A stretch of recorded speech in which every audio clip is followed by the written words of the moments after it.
Assalamualaikum warahmatullahi wabarakatuh. Nama saya Raunaqul Fuad Abdul Halim, kelas 4B. Saya akan mempresentasikan tentang bunga sepatu, bagian dan fungsinya. Bunga adalah bagian dari tumbuhan yang berfungsi untuk berkembang biak. Putik sebagai alat kelamin betina dan benang sari sebagai alat kelamin jantan dengan cara penyerbukan.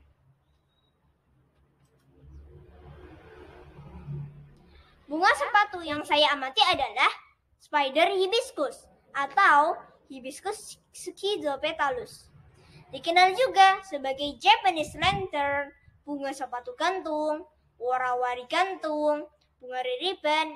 Bunga sepatu jenis ini khas karena juntaiannya. Mahkota bunganya terpisah satu sama lain yang melengkung ke atas dan membulat seperti bola. Bentuknya yang cantik menyerupai lentera Jepang, sehingga disebut Japanese lantern. Bagian-bagian bunga sepatu. Bagian yang pertama adalah tangkai bunga. Tangkai bunga fungsinya adalah mendukung struktur dari sebuah bunga. Bagian kedua adalah kelopak bunga. Kelopak bunga fungsinya adalah melindungi bagian bunga lainnya setelah kuncup mekar. Kemudian di bawah kuncup bunga kelopak bunga ini terdapat kelopak tambahan. Ini kan ada kayak dua nih. Nah, kemudian ini daun kelopak ini terdiri dari beberapa helai daun kelopak. Bagian ketiga adalah mahkota bunga. Mahkota bunga fungsinya adalah membungkus dan melindungi putik dan benang sari selama kuncup bunga belum mekar. Kemudian mahkota bunga ini menjadi daya tarik bagi serangga saat bunga sudah siap untuk melakukan penyerbukan.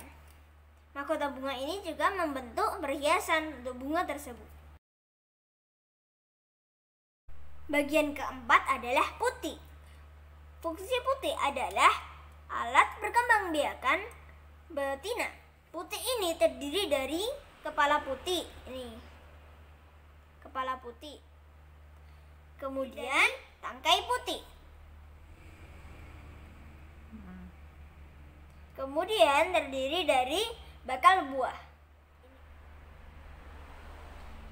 dan bakal biji. Bakal biji terdapat di dalam bakal buah.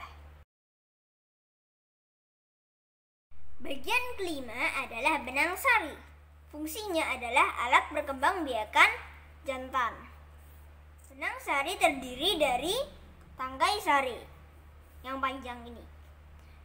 Kemudian terdiri dari kepala sari yang ada di ujung. Satu kepala sari ada dua ruang. Di dua ruang itulah terdapat serbuk sari.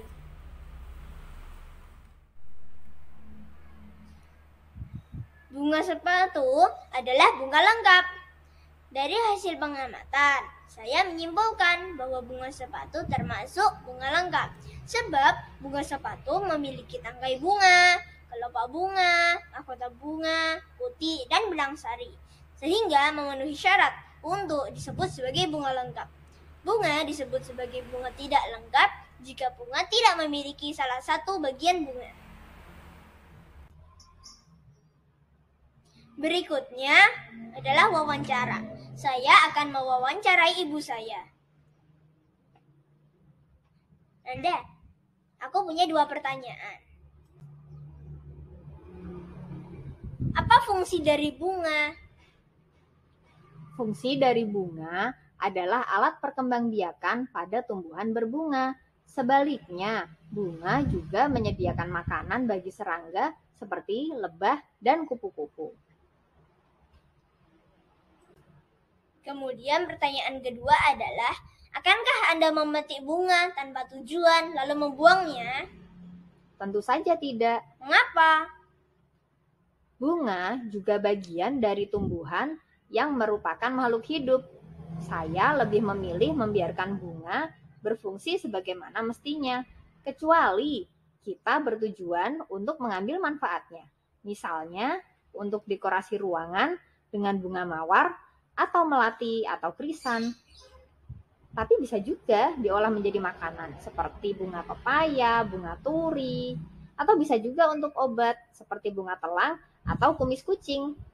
Sebetulnya dengan tidak memetik pun kita tetap bisa menikmati keindahannya. Kita bisa mengambilnya saat sudah lepas dengan sendirinya dari tangkai dan mengeringkannya untuk hiasan kerajinan tangan. Baik, terima kasih Manda atas jawabannya. Sama-sama.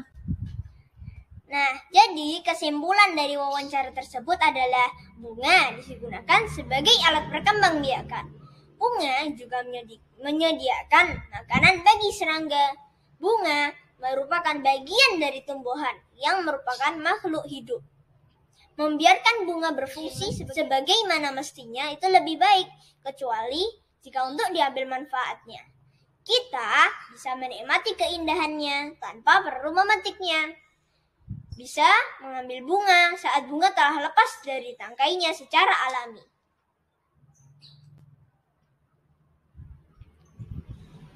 Berikut adalah sumber referensi.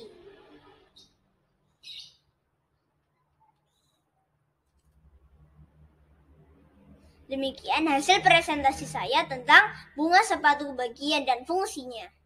Terima kasih. Wassalamualaikum warahmatullahi wabarakatuh.